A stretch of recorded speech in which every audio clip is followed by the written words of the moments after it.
ఈరోజు నువ్వు ఒంటరిగా ఉన్నావేమో, నిన్ను ఆదరించే వాళ్ళు లేరేమో, నిన్ను పట్టించుకునే వాళ్ళు లేరేమో, ప్రేమించే వాళ్ళు లేరేమో. ఈరోజు తినడానికి కూడా కష్టంగా ఉందేమో, ఉండడానికి కూడా కష్టంగా ఉందేమో, కట్టుకోవడానికి గుడ్డ లేదేమో, తోడు నీడ లేక అల్లాడిపోతున్నావేమో. దయచేసి విను, నువ్వు ఈరోజు ఏ స్థితిలో ఉన్నావో ఒకప్పుడు దావీదు కూడా అదే స్థితిలో ఉన్నాడు, అంతకంటే దీనస్థితిలో ఉన్నాడు. కొన్ని సందర్భాల్లో మన మందిరానికి కడుపు నిండా భోజనం చేయడానికి కొంతమంది వస్తారు. ఎందుకంటే వారంలో కడుపు నిండా భోజనం లేక అల్లాడిపోయేవాళ్ళు చాలామంది ఉంటారు. ఆనాడు దావీదు అదే కోవకు చెందినవాడు. ఒకరోజు తినడానికి కూడా తిండి లేక ఎక్కడికి వెళ్ళాడో తెలుసా మీకు? మందిరానికి వెళ్ళాడు. అక్కడున్న యాజకుని చూసి మందిరంలో తినడానికి ఏమైనా ఉందా అని అడిగాడు. అర్థం ఏమిటండి? తినడానికి కూడా తిండి లేక అల్లాడిపోయినటువంటి దావీదు తన జీవితంలో తాను నమ్మినటువంటి దేవుడు అన్యాయస్తుడు కాదని దేవుడు నిరూపించాడండి. గొల్లవాడైనటువంటి దావీదును గొప్ప రాజుని చేశాడు. ఏకాకిగా మిగిలిపోయిన, ఒంటరిగా అల్లాడిపోయిన దావీదును మహా సైన్యముగా, ఒక దేశముగా దేవుడు హెచ్చించాడు. ఏముంది అక్కడ? ఆ మాట చాలా బాగుంది, చూద్దాం రండి. 22వ వచనము. దావీదు దండు దేవుని సైన్యము వలె. ఎవరి సైన్యము వలె?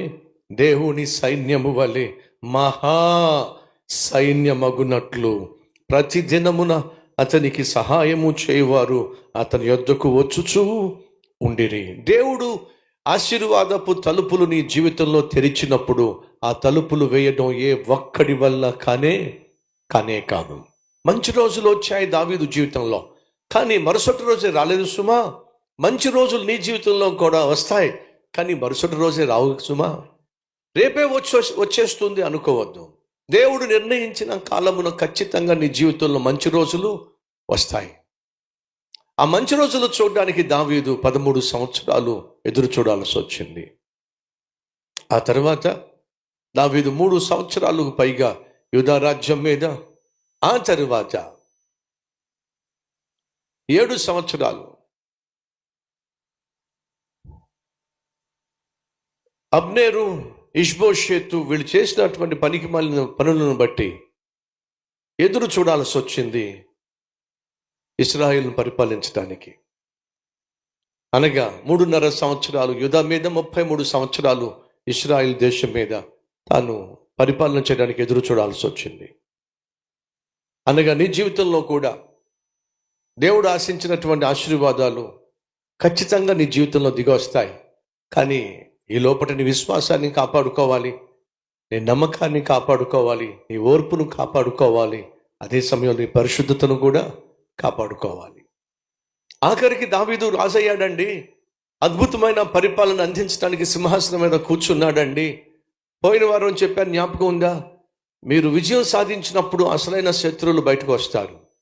నీవు కష్టాలు గుండా వెళుతున్నప్పుడు అసలైన మిత్రులు బయటకు వస్తారు. ఎప్పుడైతే దావీదు రాజుగా అభిషేకించబడ్డాడని విన్నారో అసలైన శత్రువులు బయటకు వచ్చేసారు. ఎవరు వాళ్ళు? ఫిలిష్తీయులు. అమాంతంగా దేశం మీదకు దండయాత్ర చేశారు. అప్పుడు దావీదు చేసింది ఏమిటి? దేవుని దగ్గరికి వెళ్ళి ప్రార్థన చేశాడు. అయ్యా, ఫిలిష్తీయులు వచ్చి మా మీద పడుతున్నారు, మరి వారిని మా చేతికి అప్పగిస్తావా?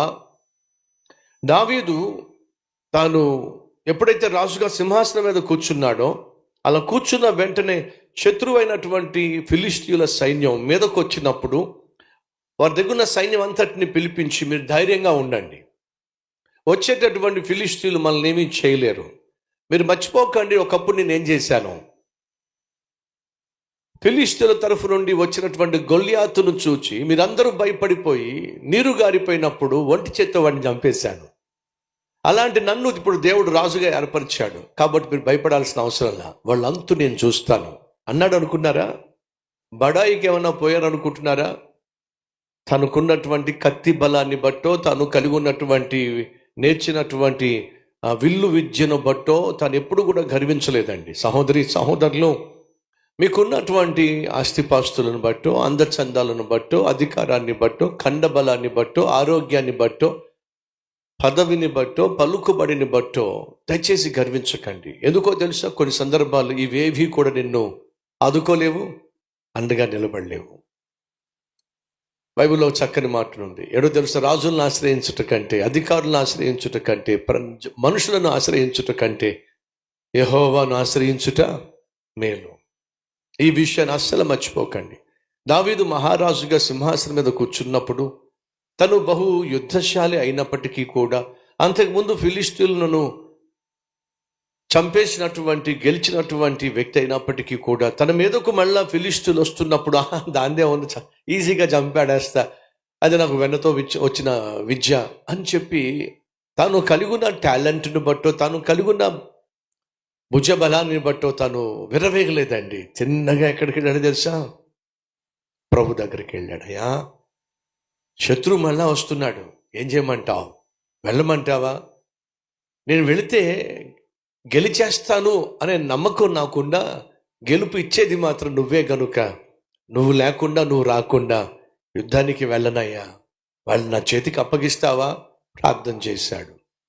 ఈరోజు నీ జీవితంలో శత్రువులు ఎవరైనా ఉన్నారా? నిన్ను భయపెడుతున్నారా? భయక్రాంతులను చేస్తున్నాడా? ఈరోజు నీ జీవితంలో ఏదైనా సమస్య ఉందా? ఆ సమస్య నీకు నెమ్మది లేకుండా చేస్తుందా? నిద్ర పట్టకుండా చేస్తుందా? ఈరోజు నీ జీవితంలో ఏదైనాటువంటి ఒక ప్రమాదం పొంచి ఉందా? దేన్ని బట్టైనా నువ్వు భయపడుతున్నావా? దేనికైనా నువ్వు కృంగిపోతున్నావా? అయితే నువ్వు చేయాల్సిందని తెలుసా? దాన్ని తీసుకొచ్చి దేవుని ఎదుట పెట్టు. దావీదు 3 పనులు చేశాడండి. 1, దావీదు దేవుణ్ణి కలిశాడు. 2, దేవునితో నడిచాడు. 3, దేవునితో గెలిచాడు. 3 విషయాలు ఈరోజు మీతో పంచుకోవాలని ఆశపడుతున్నాను. ఒకసారి చెప్తారా? దేవుణ్ణి కలిశాడు, దేవునితో నడిచాడు. ప్రమాదం పొంచి ఉన్నా, లేదా ప్రమాదం ఒక్కసారిగా నీ మీదకి వచ్చినా, మొదటిగా నువ్వు చేయాల్సింది ఏమిటంటే దేవుణ్ణి కలవాలి. దావీదు దేవుణ్ణి కలిశాడు. ఆ తర్వాత ఏమైంది? దావీదు శత్రువుని గెలిచాడు. ఆ తర్వాత ఏమైందో చూద్దాం రండి. మళ్ళీ వెనక్కి వెళ్దాం. 2వ సమూయేలు గ్రంథం 5వ అధ్యాయము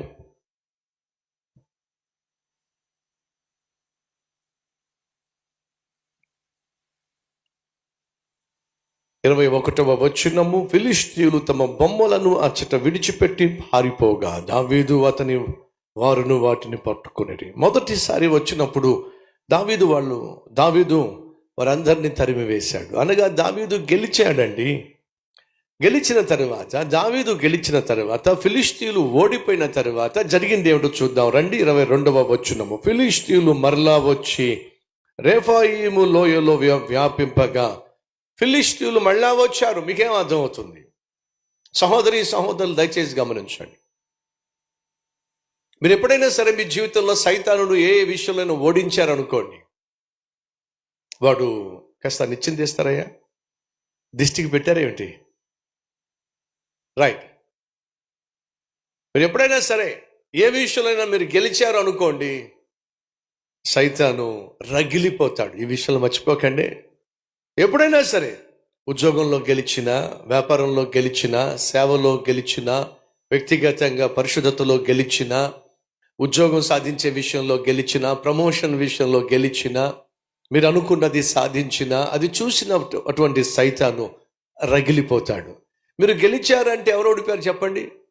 సైతాను ఓడిపోయాడు. ఉద్యోగం రాకుండా చేయాలనుకున్నాడు, ఆరోగ్యం లేకుండా చేయాలనుకున్నాడు, వివాహం కాకుండా చేయాలనుకున్నాడు, మీకు బిడ్డలు లేకుండా చేయాలనుకున్నాడు, కుటుంబంలో శాంతి సమాధానం లేకుండా చేయాలనుకున్నాడు, వ్యాపారంలో ఆర్థికంగా బలపడకుండా చేయాలనుకున్నాడు. అన్ని ప్రయత్నాలు వాడు చేశారు. మీరేమో ప్రార్థన చేసి ప్రభు సహాయంతో మీరు గెలిచారనుకోండి, వాడు ఓడిపోయి, కృంగిపోయి, నలిగిపోయి, మానసికంగా కృంగిపోయి ఆత్మహత్య చేసుకుంటాడు అనుకుంటున్నారా? మీరు ఎప్పుడైనా విన్నారా సైతాను ఆత్మహత్య చేసుకున్నట్టుగా? వాడే చేసుకోడు. వాడి పని ఏమిటంటే అందరూ చేసుకునే విధంగా చేయటం.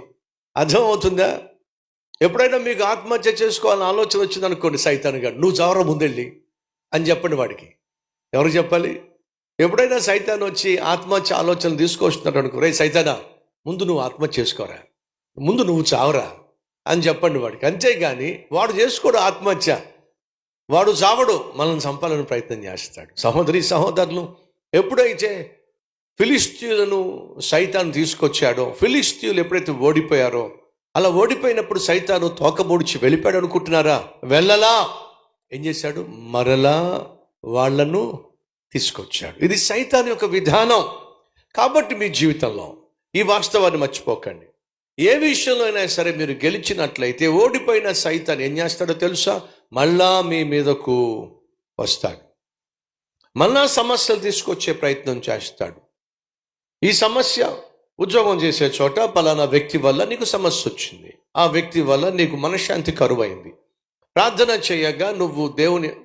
చేయగా దేవుడు నీకు విజయాన్ని ఇచ్చాడు. ఆ వ్యక్తిని అక్కడి నుంచి ట్రాన్స్ఫర్ చేసి పడేశాడు. అమ్మయ్య, గొడవ వదిలిపోయింది, ప్రశాంతంగా నేను జీవిద్దాం, ప్రశాంతంగా నేను జీవించవచ్చు అని అనుకున్నావు అనుకో, సైతాన్ ఏం చేస్తాడు తెలుసా? మరొకరిని తీసుకొస్తాడు, మరొకరిని లేవనెత్తాడు. వాడి పనే అది. కాబట్టి మన జీవితంలో చచ్చిపోయేంత వరకు సైతాను శత్రువుగానే ఉంటాడు గనుక వాడు గర్జించు సింహం వలె ఎవరిని మృంగుదామా అని చెప్పి మన చుట్టూ తిరుగుతున్నాడు గనుక ఎప్పుడు కూడా అనుకోకండి అమ్మయ్య ఇంకా హ్యాపీగా బతకచ్చు అని మీరు అన్నారో లేదో, సైతాను గాడు మరొక సమస్యను సృష్టిస్తాడు. మీ జ్ఞాపకం ఉందా? మీ జీవితంలో ఒక విలువైన పాఠాన్ని దేవుడు మనకు నేర్పించాడు. ఏంటో తెలుసా? మొదటిగా, నువ్వు దేనికోసమైతే ప్రార్థన చేస్తున్నావో దానిని పొందకుండా సైతాను శత విధాల ప్రయత్నం చేస్తాడు. అర్థమవుతుందా? 2, వాడు చేసిన ప్రయత్నం కంటే నువ్వు చేసిన ప్రార్థనే గొప్పదైనప్పుడు నువ్వు పొందుకోవాలనుకుంది పొందేసుకుంటావు, దేవుడు నీకు ఇస్తాడు. అలా ఇచ్చినప్పుడు సైతాను ఏం చేస్తాడో తెలుసా? నువ్వు ఏమైతే పొందుకున్నావో దానిని అనుభవించకుండా చేస్తాడు. ఉద్యోగం పొందుకున్నావా? ఆ ఉద్యోగాన్ని నువ్వు అనుభవించకుండా చేస్తాడు. ప్రశాంతంగా ఉద్యోగం చేయకుండా చేస్తాడు. ఆ ఉద్యోగంలో నీకు శాంతి సమాధానం లేకుండా చేస్తాడు. ఆ ఉద్యోగం ద్వారా నువ్వు ఆనందించకుండా చేస్తాడు. అది వాడి పని అండి.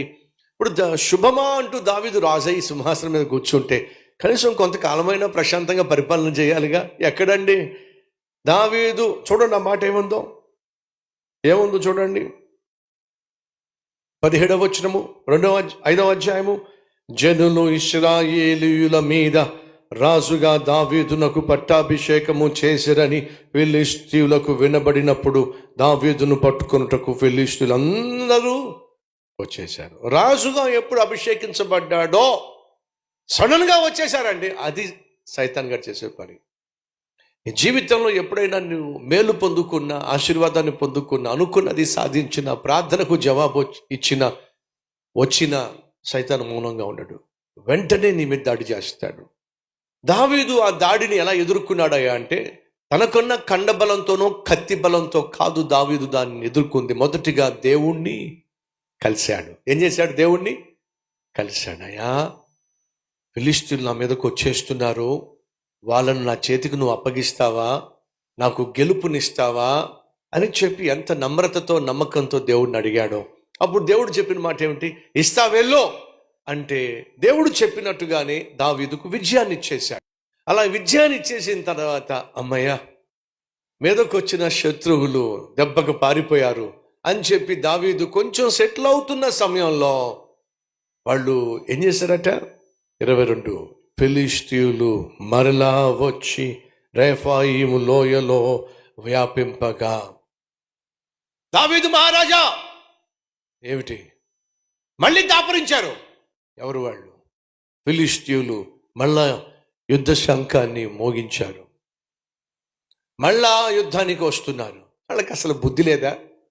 మొన్నేగా తరిమింది వాళ్ళని, మళ్ళీ ఇప్పుడు వస్తున్నారా? మళ్ళీ వస్తున్నారు. నేను వస్తున్నాను పదండి, వాళ్ళ సంగతి వచ్చి వస్తా అన్నాడు అనుకుంటున్నారా? లేదండి.